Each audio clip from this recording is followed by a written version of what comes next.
Hi hello welcome back royal education Kannada channel. ಇವತ್ತಿನ ತರಗತಿಯಲ್ಲಿ PCPSI ಪ್ರಮುಖ ಪ್ರಶ್ನೆಗಳ ವಿಶ್ಲೇಷಣೆಯನ್ನ ಒಂದೊಂದಾಗಿ ನೋಡ್ತಾ ಹೋಗೋಣ. ಸುಮಾರು 15 ಕ್ವಶನ್ಗಳನ್ನ ನಿಮ್ಮ ಮುಂದೆ ತಂದಿದ್ದೇನೆ. ಯಾರೆಲ್ಲ ನಮ್ಮ ಚಾನಲ್ಗೆ ಇನ್ನೂ ಸಬ್ಸ್ಕ್ರೈಬ್ ಆಗಿಲ್ಲ ಅಂದ್ರೆ ಬೇಗನೆ ಸಬ್ಸ್ಕ್ರೈಬ್ ಮಾಡ್ಕೊಳ್ಳಿ. ರಾಯಲ್ ಎಜುಕೇಶನ್ ಕನ್ನಡ ಅಂತ ಟೈಪ್ ಮಾಡಿ ನಮ್ಮ ಚಾನಲ್ ಓಪನ್ ಆಗುತ್ತೆ. ಅಲ್ಲಿ ಹೋಮ್ ನಲ್ಲಿ ಪ್ರಮುಖ ವಿಡಿಯೋಗಳನ್ನ ಗಮನಿಸಿ ಅಪ್ಡೇಟ್ ಆಗಿರ್ತಕ್ಕಂಥ ವಿಡಿಯೋಗಳನ್ನ ಕೊಟ್ಟಿದ್ದೇನೆ. ಹಾಗೆ ಸ್ಪೆಷಲ್ ವಿಡಿಯೋಸ್ ಪ್ಲೇಲಿಸ್ಟ್ಗೆ ಹೋಗಿ. ವೆರಿ ವೆರಿ ಇಂಪಾರ್ಟೆಂಟ್ ಆಗಿರ್ತಕ್ಕಂಥದ್ದು. ಪ್ಲೇ ಲಿಸ್ಟ್ಗೆ ಹೋದ್ರೆ ನಮ್ಮ ಚಾನಲ್ನ ಸಂಪೂರ್ಣವಾದ ವಿವರಣೆ ನಿಮಗೆ ಗೊತ್ತಾಗುತ್ತೆ. ಸ್ಪೆಷಲ್ ವಿಡಿಯೋಸ್ಗಳನ್ನ ಮಾಡಿದ್ದೀನಿ. ಪೇಪರ್ಸ್ ಕಟಿಂಗ್ಸ್ ಡೈಲಿ ಇಂಪಾರ್ಟೆಂಟ್ ಆಗಿರ್ತಕ್ಕಂಥ ಪ್ರಚಲಿತ ಘಟನೆಗಳನ್ನ ಪೇಪರ್ಸ್ ಕಟಿಂಗ್ಸ್ ನ ಮೂಲಕ ತರಗತಿಗಳನ್ನ ಮಾಡಿದ್ದೀನಿ. ಹಾಗೆ ಜಿಯೋಗ್ರಫಿಗಳಲ್ಲಿ ರಿವರ್ಗಳು ಆಗಿರ್ಬೋದು, ಡ್ಯಾಮ್ಗಳು ಆಗಿರ್ಬೋದು, ಪ್ರಮುಖ ಕೃಷಿ ಉತ್ಪನ್ನಗಳು, ಭಾರತದ ವಿಸ್ತೀರ್ಣ, ಭಾರತದ ಸುತ್ತಳತೆ, ಗಡಿ ಪ್ರದೇಶಗಳು, ಯಾವೆಲ್ಲ ಯುದ್ಧಗಳು ಆದವು ಅಂತಕ್ಕಂಥದ್ದನ್ನ ಸಂಪೂರ್ಣವಾಗಿ ಪ್ರಮುಖ ತರಗತಿಗಳಲ್ಲಿ ಮಾಡಿದ್ದೇನೆ. ಹಾಗೆ ಮ್ಯಾಥ್ಸ್ ಕ್ಲಾಸ್ಗಳನ್ನ ಮಾಡಿದ್ದೇನೆ.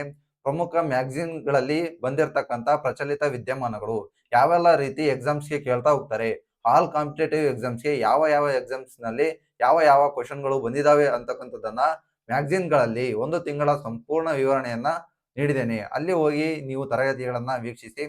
ಇಲ್ಲಿ ಇವತ್ತಿನ ತರಗತಿಯಲ್ಲಿ ಒಂದೊಂದಾಗಿ 15 ಕ್ವಶನ್ಗಳ ಕ್ವಶನ್ಗಳು PCPSI ಕ್ವಶನ್ಗಳನ್ನ ಸಂಪೂರ್ಣವಾಗಿ ವಿಶ್ಲೇಷಣೆ ಮಾಡುತ್ತಾ ಅನಲೈಸ್ ಮಾಡುತ್ತಾ ಹೋಗೋಣ.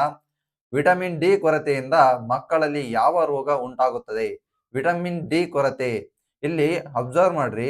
ವಿಟಮಿನ್ ಡಿ ಕೊರತೆಯಿಂದ ರಿಕೆಟ್ಸ್ ಎಂಬ ರೋಗ ಬರುತ್ತೆ. ರಿಕೆಟ್ಸ್ ಎಂಬ ರೋಗ ಯಾವುದರ ಕೊರತೆಯಿಂದ ಬರುತ್ತೆ? ಸೂರ್ಯನ ಕಿರಣಗಳು ನಮ್ಮ ಚರ್ಮದ ಮೇಲೆ ಬೀಳದೇ ಇದ್ದರೆ ವಿಟಮಿನ್ ಡಿ ಕೊರತೆ ಉಂಟಾಗುತ್ತೆ. ಹಾಗಾದ್ರೆ ಸ್ಕರ್ವಿ ರೋಗ ವಿಟಮಿನ್ ಸಿ ಇಂದ ಬರುತ್ತೆ. ವಿಟಮಿನ್ ಸಿ ಕೊರತೆ ನಮ್ಮ ದೇಹದಲ್ಲಿ ಉಂಟಾದ್ರೆ ಸ್ಕರ್ವಿ ರೋಗ ಬರುತ್ತೆ. ಹಾಗೆ ರಕ್ತಹೀನತೆ ವಿಟಮಿನ್ B9 ಅಂತ ಕರಿತೀವಿ.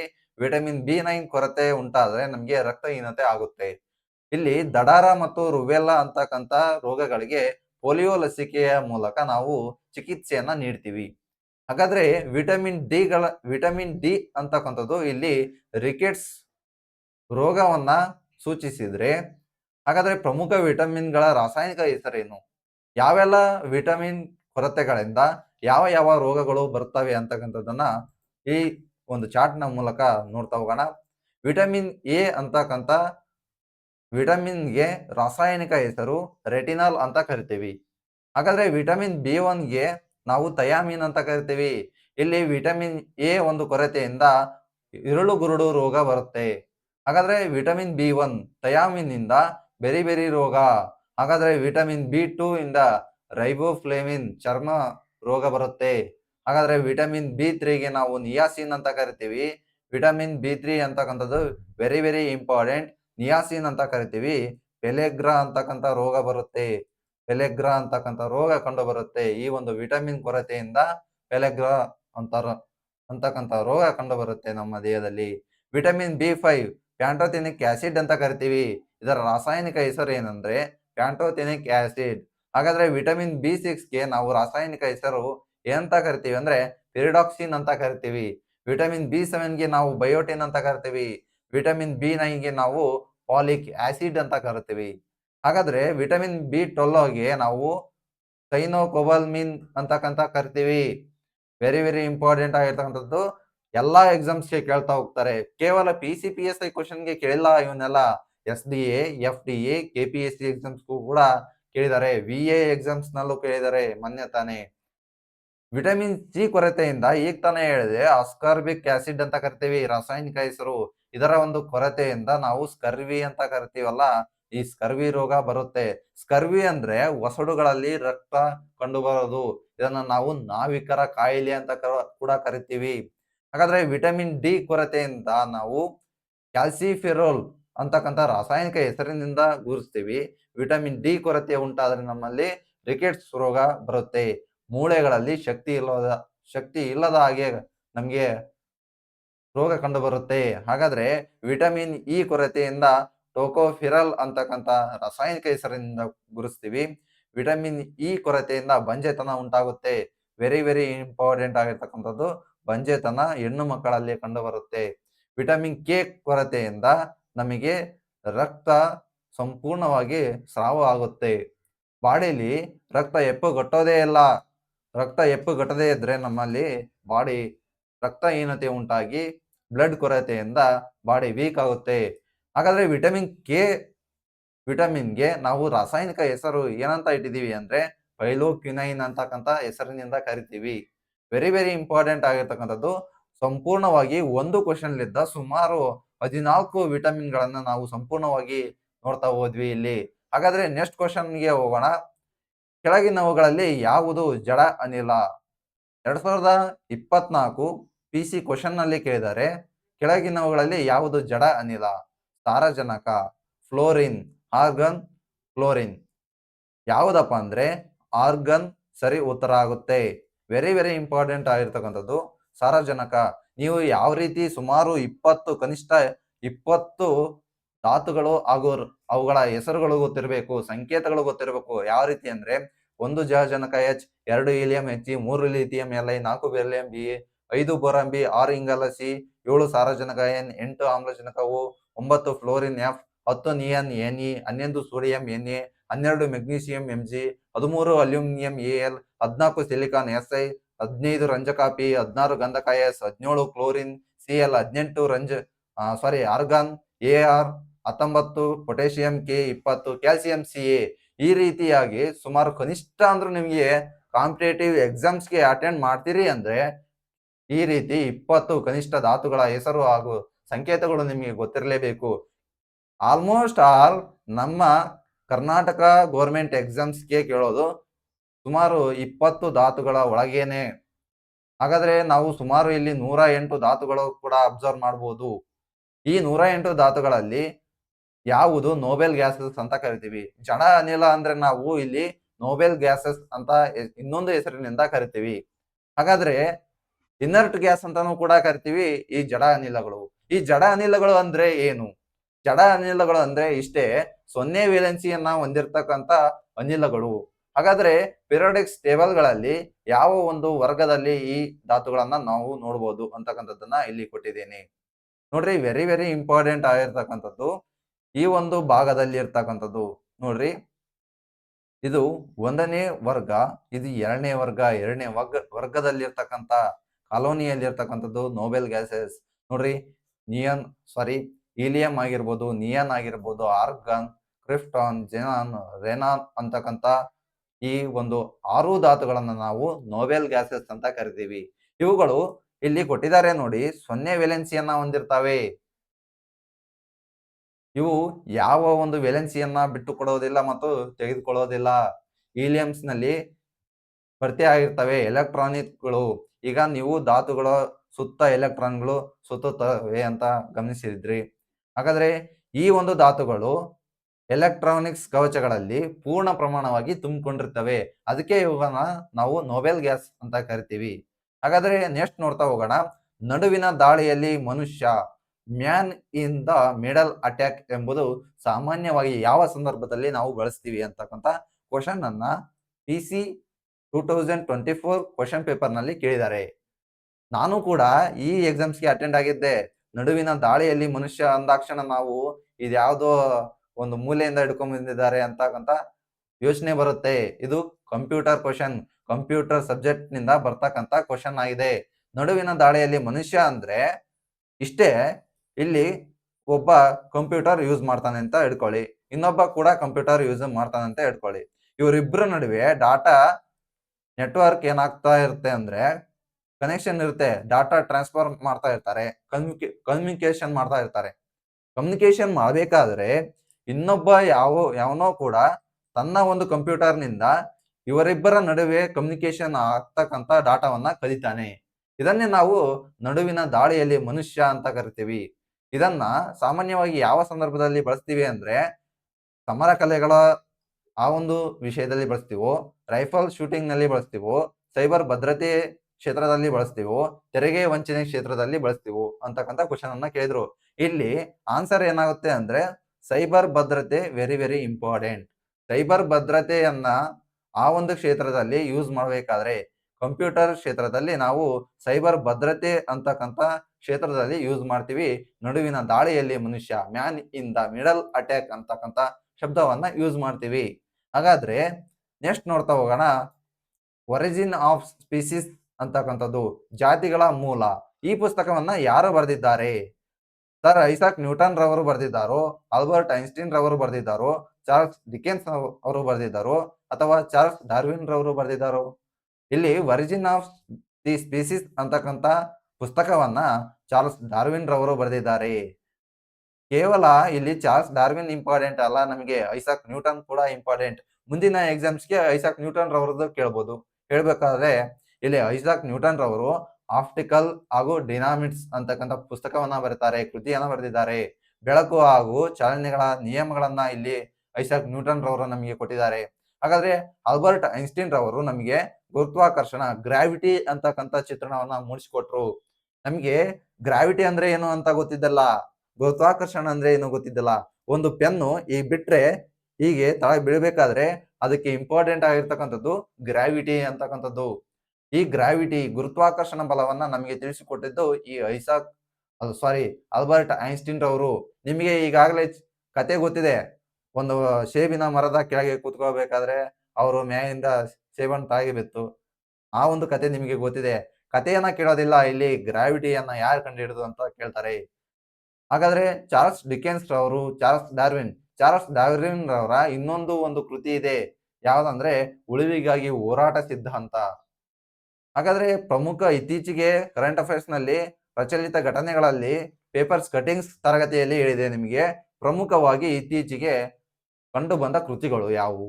ಮಿಲ್ಖಾ ಸಿಂಗ್ ಅವರ the race of my life ಕೃತಿಯನ್ನ ಕೇಳಿದರೆ, ಕಾಂಪಿಟೇಟಿವ್ ಎಕ್ಸಾಮ್ಸ್ಗೆ ಕೇಳಿದರೆ ವೆರಿ ವೆರಿ ಇಂಪಾರ್ಟೆಂಟ್ ಆಗಿರ್ತಕ್ಕಂಥದ್ದು the race of my life ಅಂತಕ್ಕಂಥ ಕೃತಿಯನ್ನ ಯಾರು ಬರೆದಿದ್ದಾರೆ ಅಂತ ಕೇಳಿದ್ದಾರೆ.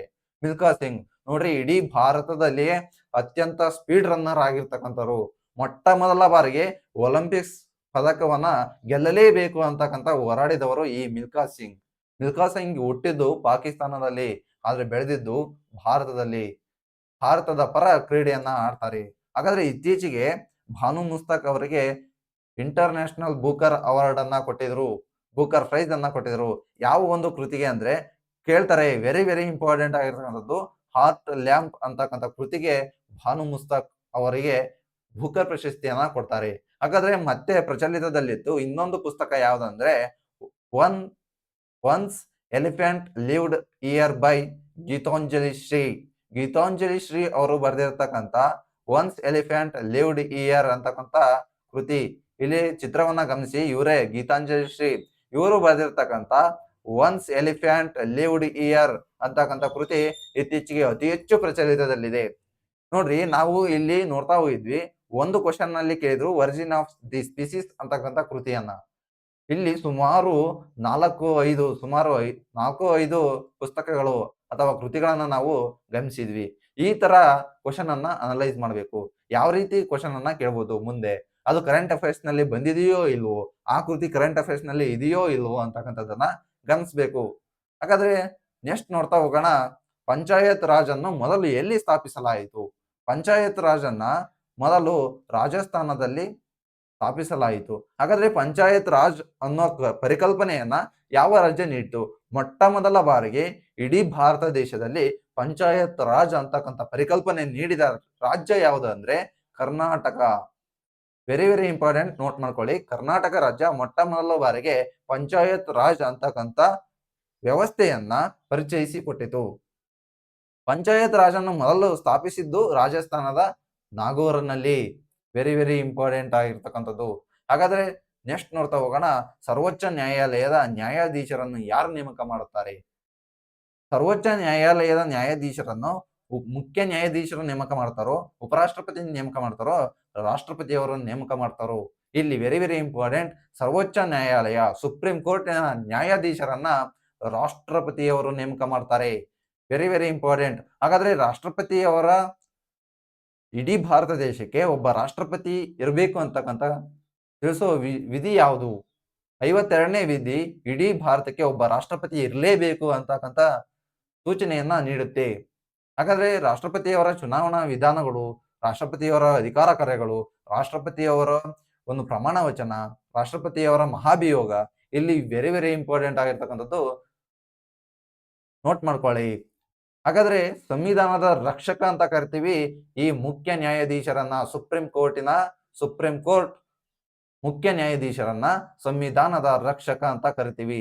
ಸಂವಿಧಾನದ ರಕ್ಷಕ ಅಂತ ಕರಿತೀವಿ ಸುಪ್ರೀಂ ಕೋರ್ಟಿನ ಮುಖ್ಯ ನ್ಯಾಯಾಧೀಶರನ್ನ. ನೆಕ್ಸ್ಟ್ ನೋಡ್ತಾ ಹೋಗೋಣ ಕ್ವಶನ್ ಅನ್ನ. ನಳಂದ ವಿಶ್ವವಿದ್ಯಾಲಯವನ್ನ ಸ್ಥಾಪಿಸಿದವರು ಯಾರು? ಸಾಶ 427ರಲ್ಲಿ ಕ್ರಿಸ್ತಶಕ 427ರಲ್ಲಿ ನಳಂದ ವಿಶ್ವವಿದ್ಯಾಲಯವನ್ನ ಬಿಹಾರದಲ್ಲಿ ಸ್ಥಾಪಿಸಲ್ಪಟ್ಟಿತು. ಬಿಹಾರದಲ್ಲಿ ಯಾರ ಒಂದು ಕಾಲದಲ್ಲಿ ಸ್ಥಾಪಿಸಲ್ಪಟ್ಟಿತು? ಗುಪ್ತರ ಕಾಲದಲ್ಲಿ ಈ ಒಂದು ನಳಂದ ವಿಶ್ವವಿದ್ಯಾಲಯವನ್ನ ಸ್ಥಾಪಿಸಲ್ಪಟ್ಟಿತು. ನಳಂದ ವಿಶ್ವವಿದ್ಯಾಲಯವನ್ನ ಯಾರು ಸ್ಥಾಪಿಸಿದರು? ಈ ಕುಮಾರಗುಪ್ತ ನಳಂದ ವಿಶ್ವವಿದ್ಯಾಲಯವನ್ನ ಸ್ಥಾಪಿಸಿದ್ರು. ಇದಕ್ಕೆ ಆನ್ಸರ್ ಏನಾಗುತ್ತೆ ಅಂದ್ರೆ ಕುಮಾರಗುಪ್ತ ಆನ್ಸರ್ ಆಗುತ್ತೆ. ಹಾಗಾದ್ರೆ ಕುಮಾರಗುಪ್ತ ಯಾರು? ಎರಡನೇ ಚಂದ್ರಗುಪ್ತನ ಮಗ ಕುಮಾರಗುಪ್ತ. ಎರಡನೇ ಚಂದ್ರಗುಪ್ತನ ಮಗ ಈ ಕುಮಾರಗುಪ್ತ. ವೆರಿ ವೆರಿ ಇಂಪಾರ್ಟೆಂಟ್ ಆಗಿರ್ತಕ್ಕಂಥದ್ದು. ಈ ಎರಡನೇ ಚಂದ್ರಗುಪ್ತ ಹಾಗೂ ಧ್ರುವಾದೇವಿಯ ಒಂದು ದಂಪತಿಯ ಮಗನೇ ಕುಮಾರಗುಪ್ತ.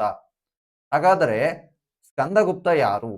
ಸ್ಕಂದಗುಪ್ತ ಈ ಎರಡನೇ ಚಂದ್ರಗುಪ್ತ ಏನಿದಾನಲ್ಲೋ ಅವನ ಉತ್ತರಾಧಿಕಾರಿಯೇ ಈ ಸ್ಕಂದಗುಪ್ತ. ಹಾಗಾದ್ರೆ ಸಮುದ್ರಗುಪ್ತ ಯಾರು? ಇಡೀ ಭಾರತಕ್ಕೆ ಎರಡನೇ ಅಶೋಕ ಅಂತ ಕರಿತೀವಿ ಈ ಸಮುದ್ರಗುಪ್ತನನ್ನ. ಇದಿಷ್ಟು ಗುಪ್ತರ ಕಾಲದಲ್ಲಿರ್ತಕ್ಕಂಥ ಮಾಹಿತಿ ಆಗಿತ್ತು. ಕೇವಲ ಇಲ್ಲಿ ನಳಂದ ವಿಶ್ವವಿದ್ಯಾಲಯವನ್ನ ನಾವು ನೋಡ್ಲಿಲ್ಲ, ಗುಪ್ತರ ಕಾಲವನ್ನು ನೋಡಿದ್ವಿ. ಗುಪ್ತರ ಕಾಲದಲ್ಲಿ ಹಾಗೆ ನಳಂದ ವಿಶ್ವವಿದ್ಯಾಲಯದಲ್ಲಿ ಯುಎನ್ ಸಾಂಗ್ ಅಂತಕ್ಕಂಥ ಚೀನಿ ಯಾತ್ರಿಕ ಬರ್ತಾನೆ. ಇಲ್ಲಿ ಸುಮಾರು 5 ವರ್ಷಗಳ ಕಾಲ ಅಭ್ಯಾಸವನ್ನ ಮಾಡ್ತಾನೆ ನಳಂದ ವಿಶ್ವವಿದ್ಯಾಲಯದಲ್ಲಿ. ಇದು ವಸತಿ ಸಹಿತ ವಿಶ್ವವಿದ್ಯಾಲಯ. ಅತಿ ಹೆಚ್ಚು ಶಿಕ್ಷಕರು, ಅತಿ ಹೆಚ್ಚು ಪಂಡಿತರು, ಅತಿ ಹೆಚ್ಚು ವಿದ್ಯಾರ್ಥಿಗಳು ಇಡೀ ಪ್ರಪಂಚದಾದ್ಯಂತ ನಳಂದ ವಿಶ್ವವಿದ್ಯಾಲಯಕ್ಕೆ ಬರ್ತಾರೆ ವಿದ್ಯಾರ್ಥಿಗಳು ಅಧ್ಯಯನ ಮಾಡಲಿಕ್ಕೆ. ಅಂದ್ರೆ ಇಡೀ ನಮ್ಮ ಭಾರತೀಯರ ಒಂದು ಹೆಮ್ಮೆಯ ವಿಷಯ.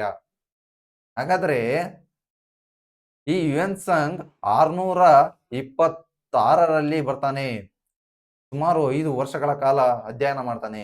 ನಳಂದ ವಿಶ್ವವಿದ್ಯಾಲಯಕ್ಕೆ ನೀನು ಪ್ರವೇಶಾತಿ ಪಡಿಬೇಕು ಅಂದ್ರೆ ನೀವು ಈ ಒಂದು ಕಾಲದಲ್ಲಿ ಏನು ಕಾಂಪಿಟೇಟಿವ್ ಎಕ್ಸಾಮ್ಸ್ಗೆ CET ಅಂತಕ್ಕಂಥ ಎಕ್ಸಾಮ್ ಅನ್ನ ಪಾಸ್ ಮಾಡ್ಬೇಕಲ್ಲ, ಗೌರ್ಮೆಂಟ್ ಎಕ್ಸಾಮ್ ಪಡ್ಕೊಳಕ್ಕೆ. ಅದೇ ರೀತಿ ನಳಂದ ವಿಶ್ವವಿದ್ಯಾಲಯಕ್ಕೆ ಅಡ್ಮಿಷನ್ ಮಾಡಿಸ್ಬೇಕು ಅಂದ್ರೆ ದ್ವಾರಪಾಲಕದಲ್ಲಿ ಇರ್ತಕ್ಕಂಥ ಪರ್ಮಿಷನ್ ಅನ್ನ, ಅಲ್ಲಿರ್ತಕ್ಕಂಥ ಪರೀಕ್ಷೆಯನ್ನ ಪಾಸ್ ಮಾಡ್ಬೇಕಾಯ್ತು. ದ್ವಾರ ಬಾಗಿಲಿನಲ್ಲಿ ಇರ್ತಕ್ಕಂಥ ಒಬ್ಬ ದ್ವಾರಪಾಲಕ ಇರ್ತಾನಲ್ಲ, ಅವನಿಗೂ ಕೂಡ ಎಂಟ್ರೆನ್ಸ್ ಎಕ್ಸಾಮ್ ಇರುತ್ತೆ. ನಳಂದ ವಿಶ್ವವಿದ್ಯಾಲಯವನ್ನ ಕಾಯೋಕ್ಕೂ ಕೂಡ ಎಂಟ್ರೆನ್ಸ್ ಎಕ್ಸಾಮ್ ಅನ್ನ ನಡೆಸ್ತಾರೆ. ಅಂದ್ರೆ ಎಷ್ಟೊಂದು ಅದ್ಭುತ ನೋಡಿ. ಹಾಗಾದ್ರೆ ನೆಕ್ಸ್ಟ್ ನೋಡ್ತಾ ಹೋಗೋಣ. ಭಾರತದಲ್ಲಿ ಮಹಾಬಿ ಚಳುವಳಿಯನ್ನ ಯಾರು ಆರಂಭಿಸಿದರು? ರಾಯ್ ಬರೇಲಿಯ ಸಹೀದ್ ಅಹಮದ್ ಅವರು ಆರಂಭಿಸಿದ್ರು, ದಾದು ಮಿಯಾರ್ ಅವರು ಆರಂಭಿಸಿದ್ರು, ಹಾಜಿ ಶರಿಯತ್ ಉಲ್ಲಾ ಅವರು ಆರಂಭಿಸಿದ್ರು, ಮಹಮ್ಮದ್ ಅಲಿ ಅವರು ಆರಂಭಿಸಿದ್ರು. ಮಹಾಬಿ ಚಳುವಳಿ ವೆರಿ ವೆರಿ ಇಂಪಾರ್ಟೆಂಟ್ ಆಗಿರ್ತಕ್ಕಂಥದ್ದು. ಸಾಶ 1703ರಲ್ಲಿ ಮಹಾಬಿ ಚಳುವಳಿಯನ್ನ ನಾವು ಗಮನಿಸಬಹುದು. ಮಹಾಬಿ ಚಳುವಳಿ ನಮ್ಮ ಭಾರತದಲ್ಲಿ ಆರಂಭವಾದ ಚಳುವಳಿ ಅಲ್ಲ. ಹಾಗಾದ್ರೆ ಮಹಾಬಿ ಚಳುವಳಿ ಎಲ್ಲಿ ಆರಂಭ ಆಯಿತು? ಇದು ಅರಬ್ ಮೂಲದ ಚಳುವಳಿ. ಅರಬ್ ಮೂಲದ ಒಂದು ಮಹಾಬಿ ಅಂತಕ್ಕಂಥ ಜನಾಂಗ, ಮಹಾಬಿ ಜನಾಂಗದ ಒಂದು ಜನಾಂಗದಿಂದ ಈ ಚಳುವಳಿ ಆರಂಭ ಆಗುತ್ತೆ.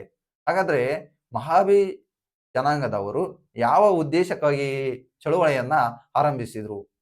ಬ್ರಿಟಿಷರನ್ನ ಒಡೆದು ಓಡಿಸೋಕೆ ಈ ಮಹಾಬಿ ಚಳುವಳಿಯನ್ನ ನಮ್ಮ ಭಾರತದಲ್ಲಿ ಆರಂಭಿಸಿದ್ರು.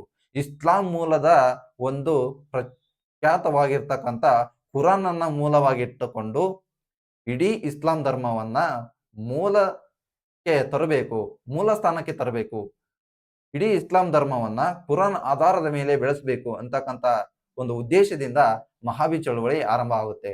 ಇಲ್ಲಿ ವೆರಿ ವೆರಿ ಇಂಪಾರ್ಟೆಂಟ್, ಸ್ವತಂತ್ರಕ್ಕೂ ಕೂಡ, ಭಾರತೀಯರ ಒಂದು ಸ್ವತಂತ್ರಕ್ಕೂ ಕೂಡ ಈ ಮಹಾಬಿ ಚಳುವಳಿ ಸಹಾಯ ನೀಡುತ್ತೆ. ಹಾಗಾದ್ರೆ ಮಹಾಬಿ ಚಳುವಳಿಯನ್ನ ಮಹಮ್ಮದ್ ಇಬ್ನ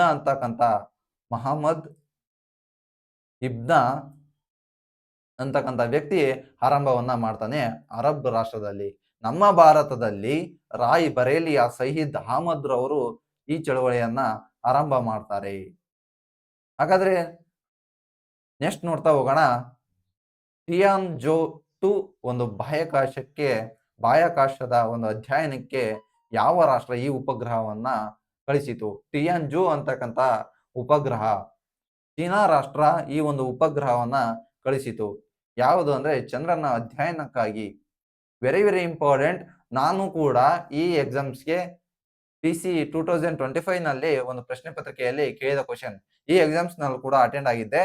ಸುಮಾರು ಒಂದು ವರ್ಷಗಳ ಕಾಲ ಅಂದ್ರೆ 12 ತಿಂಗಳ ಮ್ಯಾಗಝಿನ್ ಗಳನ್ನ ಸಂಪೂರ್ಣವಾಗಿ ಓದ್ಕೊಂಡು ಇದ್ದೆ. ಈ ಪ್ರಶ್ನೆ ಪತ್ರಿಕೆಯಲ್ಲಿ ಕೇಳಿದ್ದು ಕೇವಲ ಕರೆಂಟ್ ಅಫೇರ್ಸ್ ಮೇಲೆ ಒಂದೇ ಕ್ವಶನ್. ಎಷ್ಟೊಂದು ಬೇಸರ ಆಯ್ತು ಅಂದ್ರೆ 12 ತಿಂಗಳ ಮ್ಯಾಗಝಿನ್ ಅನ್ನ ಪಾಯಿಂಟ್ಸ್ ಕೂಡ ಬಿಡದೆ ಓದ್ಕೊಂಡು ಹೋದ್ರು. ಇಲ್ಲಿ ಕೇಳಿದ್ದು ಒಂದೇ ಕ್ವಶನ್. ಹಾಗಾದ್ರೆ ನೆಕ್ಸ್ಟ್ ಅದೇ ಒಂದು VA ಎಕ್ಸಾಮ್ಸ್ ನಲ್ಲಿ ಕೇಳಿದ್ರು ಸುಮಾರು 6 ಕ್ವಶನ್ ಅನ್ನ ಕೇಳಿದ್ರು ನೆಕ್ಸ್ಟ್. ಹಾಗಾದ್ರೆ BMTC ಎಕ್ಸಾಮ್ ನಲ್ಲಿ ಅಟೆಂಡ್ ಆಗಿದ್ದೆ. ಅದರಲ್ಲೂ ಕೂಡ ಸುಮಾರು ಎಷ್ಟು ಕ್ವಶನ್ ಅನ್ನ ಕೇಳಿದ್ರು ಅಂದ್ರೆ ಸುಮಾರು 8 ರಿಂದ 10 ಕರೆಂಟ್ ಅಫೇರ್ಸ್ ಅನ್ನ ಕೇಳಿದ್ರು. ಇಲ್ಲಿ ಯೂಸ್ ಆಯ್ತು ನನಗೆ. ಪೊಲೀಸ್ ಕ್ವಶನ್ ಪೇಪರ್ ನಲ್ಲಿ ಯೂಸ್ ಆಗದೆ ಇರಬಹುದು, ಆದ್ರೆ BMTC VA ಕ್ವಶನ್ ಪೇಪರ್ ನಲ್ಲಿ ನನಗೆ ಯೂಸ್ ಆಯ್ತು. ನೀವು ಹೇಳ್ತೀರಾ, ಒಂದು ವರ್ಷದ ಕರೆಂಟ್ ಅಫೇರ್ಸ್ ಅನ್ನ ಓದ್ಕೊಂಡು ಹೋದ್ರೆ ಏನು ಪ್ರಯೋಜನ? ನನ್ನ ಒಂದು ಚರಿತ್ರೆಯನ್ನ ನಿಮ್ಗೆ ಹೇಳಿದೆ ಈಗ ತಾನೇ. ಈ ರೀತಿಯಾಗಿ ಒಂದಲ್ಲ ಒಂದು ಎಕ್ಸಾಮ್ಸ್ಗೆ ನಿಮ್ಗೆ ಕರೆಂಟ್ ಅಫೇರ್ಸ್ ಯೂಸ್ ಆಗೇ ಆಗ್ತವೆ. ಹಾಗಾದ್ರೆ ಇತ್ತೀಚೆಗೆ ನಾನು ನಿಸ್ಸಾರ್ ಅಂತಕ್ಕಂಥ ಉಪಗ್ರಹದ ಬಗ್ಗೆ ಒಂದು ಸ್ಪೆಷಲ್ ವಿಡಿಯೋವನ್ನ ಮಾಡಿದೆ. ಇಸ್ರೋ ಹಾಗೂ ನಾಸಾ ಒಂದು ಬಾಹ್ಯಾಕಾಶ ಸಂಸ್ಥೆಯವರು, ಗೌರ್ಮೆಂಟ್ ಬಾಹ್ಯಾಕಾಶ ಸಂಸ್ಥೆಯವರು ಇತ್ತೀಚೆಗೆ ನಿಸ್ಸಾರ್ ಅಂತಕ್ಕಂಥ ಉಪಗ್ರಹವನ್ನ ಉಡಾವಣೆ ಮಾಡಿದ್ರು. ವೆರಿ ವೆರಿ ಇಂಪಾರ್ಟೆಂಟ್ ಆಗಿರ್ತಕ್ಕಂಥದ್ದು. ಹಾಗಾದ್ರೆ ಇಲ್ಲಿ ಗಮನಿಸ್ತಾ ಇರಬಹುದು, 71ನೇ ರಾಷ್ಟ್ರೀಯ ಚಲನಚಿತ್ರ ಪ್ರಶಸ್ತಿಗಳ ಬಗ್ಗೆ ಸಂಪೂರ್ಣವಾಗಿ ನಿಮಗೆ ತಿಳಿಸಿದೆ. ಸಂಪೂರ್ಣವಾಗಿ 2025ರ ಸಂಪೂರ್ಣ ಭಾರತ ಸೂಚ್ಯಾಂಕಗಳು, ಭಾರತ ಯಾವ ಸ್ಥಾನವನ್ನ ಪಡ್ಕೊಂಡಿದೆ ಪ್ರಮುಖ ಸೂಚ್ಯಾಂಕಗಳಲ್ಲಿ ಅಂತಕ್ಕಂಥದ್ದನ್ನ ಸ್ಪೆಷಲ್ ವಿಡಿಯೋವನ್ನ ಮಾಡಿದ್ದೇನೆ. ಭಾರತ ಮತ್ತು ಇತ್ತೀಚೆಗೆ ಪ್ರಪಂಚದ ದೊಡ್ಡಣ್ಣ ಆಗಿರ್ತಕ್ಕಂತಹ ಅಮೆರಿಕ ರಾಷ್ಟ್ರ 50% ತೆರಿಗೆಯನ್ನ ವಿಧಿಸಿತು. ಇದನ್ನ ಕೂಡ ಸ್ಪೆಷಲ್ ವಿಡಿಯೋವನ್ನ ಮಾಡಿದ್ದೆ. ಹಾಗಾದ್ರೆ ಇತ್ತೀಚೆಗೆ ನಿಸ್ಸಾರ್ ಅಂತಕ್ಕಂಥ ಉಪಗ್ರಹ ಯಾವ ರೀತಿ ನಮಗೆ ಪ್ರಯೋಜನವನ್ನ ನೀಡ್ತಾ ಇದೆ ಅಂತಕ್ಕಂಥದ್ದನ್ನ ಕೂಡ ನಾನು ಸ್ಪೆಷಲ್ ವಿಡಿಯೋವನ್ನ ಮಾಡಿದ್ದೇನೆ. ಇವನ್ನೆಲ್ಲ ಗಮನಿಸೋದಿಲ್ಲ. ನೀವು ಬೇರೆ ಪಿಕ್ಚರ್ ನೋಡಿದ್ವಿ, ಮೂವಿ ನೋಡಿದ್ವಿ ಅಂತ ಕುಂತ್ಕೊಂಡ್ರೆ PC ಆಗೋಕೆ ಸಾಧ್ಯನೇ ಇಲ್ಲ. PC ಎಕ್ಸಾಮ್ಸ್ ಅನ್ನ ಪಾಸ್ ಮಾಡಕ್ ಸಾಧ್ಯನೇ ಇಲ್ಲ. ನೀವು ನೋಟಿಫಿಕೇಶನ್ ಆಗ್ಲಿ ಅಂತ ಕುಂತ್ಕೊಂಡ್ರೆ, ನೋಟಿಫಿಕೇಶನ್ ಆದ್ಮೇಲೆ ಓದಕ್ ಕುಂತ್ಕೊಂಡ್ರೆ ಇಷ್ಟೊತ್ತು ಓದಿದ ವಿದ್ಯಾರ್ಥಿಗಳು ಇಲ್ಲಿ ತನಕೂ ಕೂಡ ಹಗಲು ರಾತ್ರಿ ಅಂತ ಬಿಡದೆ ಓದ್ತಾ ಬಂದಿರತಕ್ಕಂಥ ವಿದ್ಯಾರ್ಥಿಗಳು ಎಕ್ಸಾಮ್ ಅನ್ನ ಪಾಸ್ ಮಾಡ್ತಾರೆ. ವಿಶ್ವ ಪರಂಪರೆಯ ಪಟ್ಟಿಯಲ್ಲಿ ಸ್ಥಾನ ಪಡೆದ ಹೊಯ್ಸಳರ ಎಲ್ಲ ಪವಿತ್ರ ಮೇಳಗಳು ಯಾವ ರಾಜ್ಯದಲ್ಲಿವೆ ಅಂತಕ್ಕಂಥ ಕ್ವಶನ್ ಅನ್ನ ಕೇಳಿದ್ರು. ಯಾವ ರಾಜ್ಯದಲ್ಲಿವೆ ಅಂದ್ರೆ ಕರ್ನಾಟಕ. ಯಾಕೆ ಈ ಕ್ವಶನ್ ಅನ್ನ ಕೇಳಿದ್ರು ಅಂದ್ರೆ ಪ್ರಚಲಿತದಲ್ಲಿತ್ತು. ಸುಮಾರು 43 ವಿಶ್ವ ಪರಂಪರೆ ಪಟ್ಟಿಗಳು ತಾಣಗಳು ನಮ್ಮ ಭಾರತ ರಾಷ್ಟ್ರದಲ್ಲಿವೆ. ಈ 42ನೇ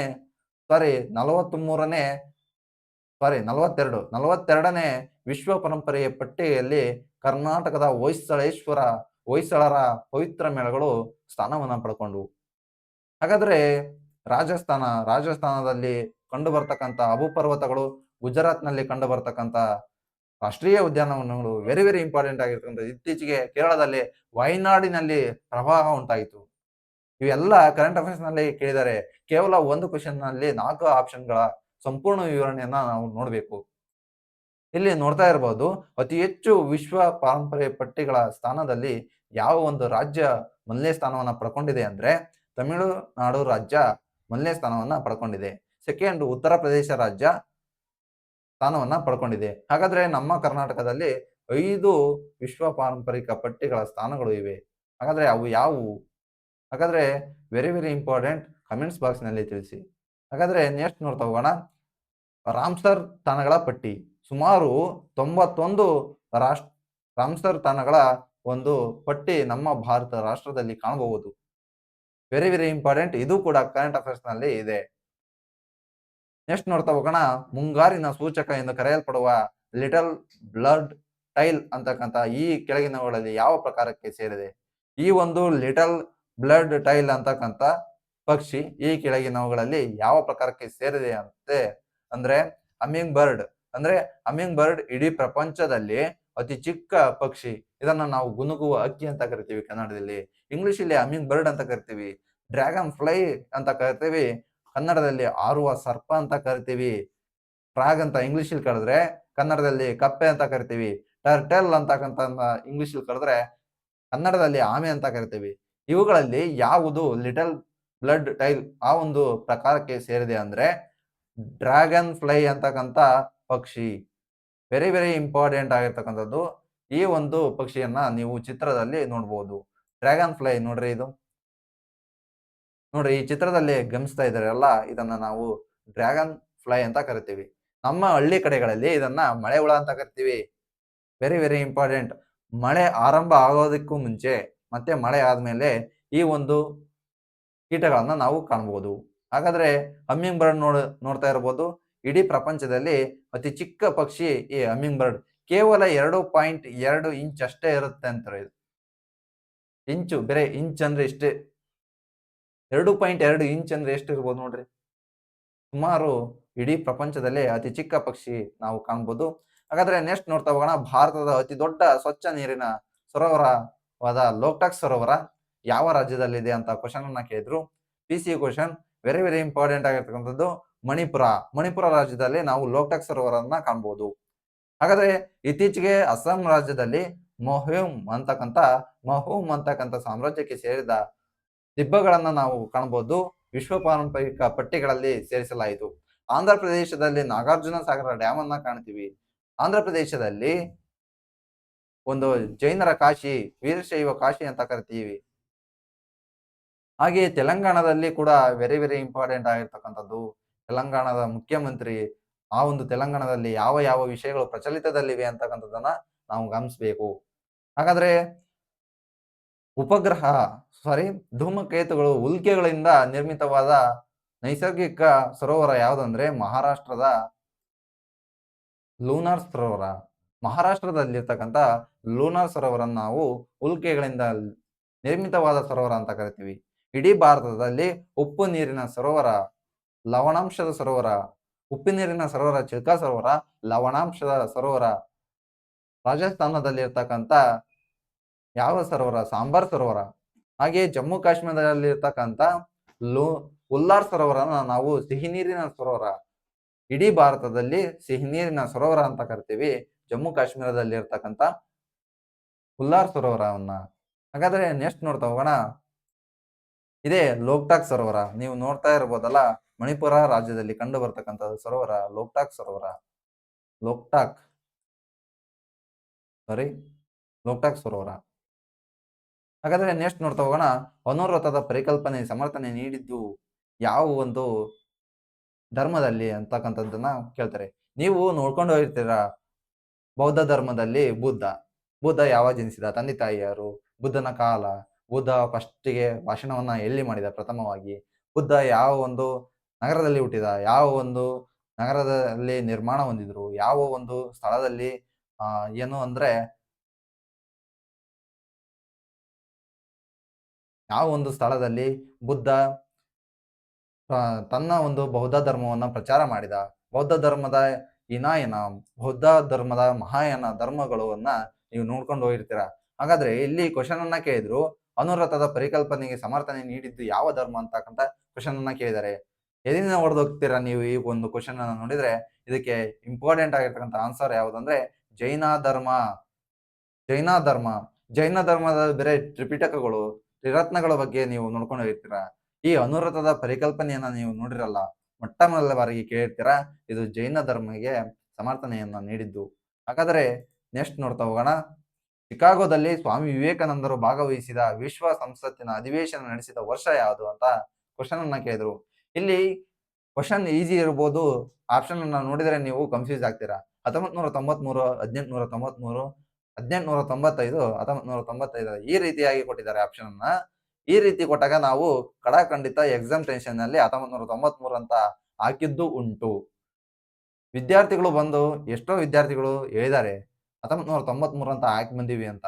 1893 ವೆರಿ ವೆರಿ ಆನ್ಸರ್, ಇಂಪಾರ್ಟೆಂಟ್ ಆಗಿರ್ತಕ್ಕಂಥ ಆನ್ಸರ್ ಇದಕ್ಕೆ. 1893 ಯಾರು ಹಾಕೋದಿಲ್ಲ. ಎಕ್ಸಾಮ್ ಟೆನ್ಷನ್ ನಲ್ಲಿ 1993 ಹಾಕಿ ಬಂದಿದ್ದು ಉಂಟು. ಹಾಗಾದ್ರೆ ನೆಕ್ಸ್ಟ್ ನೋಡ್ತಾ ಹೋಗೋಣ. ಕೊನೆಯ ಒಂದು ಪ್ರಶ್ನೆಗೆ ಬಂದಿದ್ದೇವೆ. ಹರಪ್ಪದಲ್ಲಿ ಕಂಡು ಬಂದ ಉಗ್ರಾಣಗಳು ಎಷ್ಟು, ಕಣಜಗಳು ಎಷ್ಟು? 2, 4, 6, 8. ವೆರಿ ವೆರಿ ಇಂಪಾರ್ಟೆಂಟ್ ಆಗಿರ್ತಕ್ಕಂಥದ್ದು. 6 ಕಣಜಗಳು, ಉಗ್ರಾಣಗಳನ್ನು ನಾವು ಹರಪ್ಪ ನಗರದಲ್ಲಿ ಕಾಣಬಹುದು. ನೀವು ಸಿಂಧೂ ನಾಗರಿಕತೆಯಲ್ಲಿ ನಗರ ಯೋಜನೆಗಳು, ಸಿಂಧೂ ನಾಗರಿಕತೆಯ ನಗರ ಯೋಜನೆಗಳು, ರಸ್ತೆ ಹಾಗೂ ಪ್ರಮುಖ ಸ್ನಾನ ಕೊಠಡಿಗಳು ಇದ್ರ ಬಗ್ಗೆ ಅಧ್ಯಯನ ಮಾಡಿರ್ತೀರಾ. ಮೆಹೆಂಜೋದರೊದಲ್ಲಿ ಇರ್ತಕ್ಕಂಥ ಡ್ಯಾನ್ಸಿಂಗ್ ಗರ್ಲ್ ಬಗ್ಗೆ ಅಧ್ಯಯನ ಮಾಡಿರ್ತೀರಾ. ಹಾಗಾದ್ರೆ ಮೆಹೆಂಜೋದರವನ್ನ ಕಂಡಿಡಿದವರು ಯಾರು? ಹರಪ್ಪ ನಗರವನ್ನ ಕಂಡಿಡಿದವರು ಯಾರು? ಎಲ್ಲವನ್ನ ಓದ್ಕೊಂಡು ಹೋಗಿರ್ತೀರಾ. ಆದ್ರೆ ಇಲ್ಲಿ ಅಂಕಿ ಅಂಶಗಳನ್ನೇ ಬಿಟ್ಟು ಹೋಗಿರ್ತೀರಾ. ಹೇಳಿದ್ರು ಇಲ್ಲಿ 2, 4, 6, 8 ಅಂತ ಕೊಟ್ಟಾಗ ಖಡಾಖಂಡಿತವಾಗಿ ನೀವು ಕನ್‌ಫ್ಯೂಸ್ ಆಗೇ ಆಗ್ತೀರಾ. ಯಾವ್ದಂದ್ರೆ ಇದಕ್ಕೆ ಆನ್ಸರು 6 ಅಂತಕ್ಕಂಥ ಆನ್ಸರ್ ಆಗುತ್ತೆ. ಸುಮಾರು 6 ಉಗ್ರಾಣಗಳು ಅಥವಾ ಕಣಜಗಳು ಇಲ್ಲಿ ಕಂಡುಬರ್ತವೆ. ಉಗ್ರಾಣಗಳು ಅಂದ್ರೆ ಇಷ್ಟೇ, ದವಸ ಧಾನ್ಯಗಳನ್ನ ನಾವು ಶೇಖರಿಸಲಿಕ್ಕೆ ಭೂ ಅಂತರ್ಗತವಾಗಿ ಅಗೆದು ಅಲ್ಲಿ ದವಸ ಧಾನ್ಯಗಳನ್ನ ಶೇಖರಿಸ್ತೀವಿ. ಇದನ್ನೇ ನಾವು ಉಗ್ರಾಣಗಳು ಅಂತ ಕರಿತೀವಿ. ಹಾಗಾದ್ರೆ ಇದಿಷ್ಟು ಸುಮಾರು 15 ಪ್ರಶ್ನೆಗಳ ಸಂಪೂರ್ಣ ವಿಶ್ಲೇಷಣೆಯನ್ನ ಕೊಟ್ಟಿದ್ದೇನೆ. ಇದೆಲ್ಲವನ್ನ ಪಿಡಿಎಫ್ ರೂಪದಲ್ಲಿ ನಮ್ಮ ಟೆಲಿಗ್ರಾಮ್ ಚಾನಲ್‌ನಲ್ಲಿ ನೀಡುತ್ತೇನೆ. ಟೆಲಿಗ್ರಾಮ್ ಚಾನಲ್ ಲಿಂಕ್ ಅನ್ನ ಈ ಒಂದು ವಿಡಿಯೋದ ಡಿಸ್ಕ್ರಿಪ್ಷನ್ ಬಾಕ್ಸ್‌ನಲ್ಲಿ ನೀಡಿದ್ದೇನೆ. ಅಲ್ಲಿ ಹೋಗಿ ಡೌನ್ಲೋಡ್ ಮಾಡಿಕೊಂಡು ಸಂಪೂರ್ಣವಾಗಿ ಓದಿ. ಮತ್ತೆ ಮುಂದಿನ ವಿಡಿಯೋದಲ್ಲಿ ಸಿಗುತ್ತೇನೆ. ಅಲ್ಲಿವರೆಗೂ take care. Bye bye. Thank you very much.